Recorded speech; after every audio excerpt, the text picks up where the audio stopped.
Tudo bem com vocês? Hoje eu vou ensinar uma coisa que é super simples, que é como você falar, não como você falar, mas é praticamente assim, olha, gente.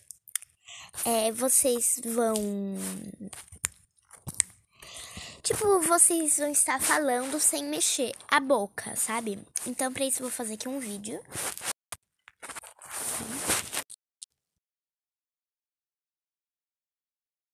Peraí, mas sem falar.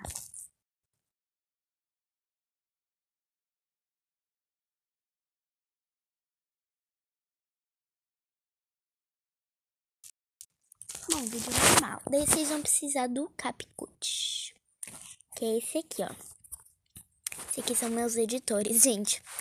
Eles vão entrar nele, vão vir novo projeto, vão pegar o vídeo que vocês fizeram aqui. Daí aqui embaixo vocês vão clicar em áudio, aqui ó, áudio.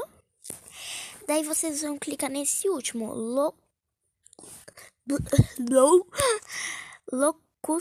locução, meio estranho esse nome. Daí vocês vão manter segurando, vocês vão deixar seu dedo segurando aqui, tipo assim, ó.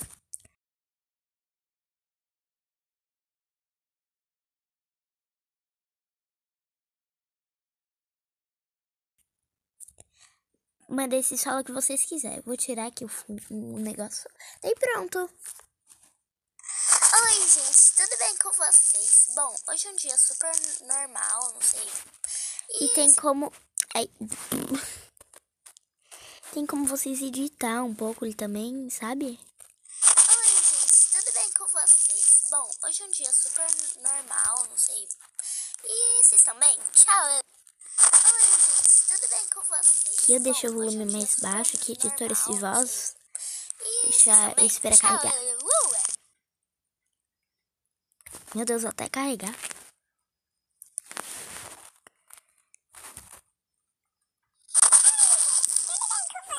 Ó. Oi, gente, tudo bem com vocês? Bom.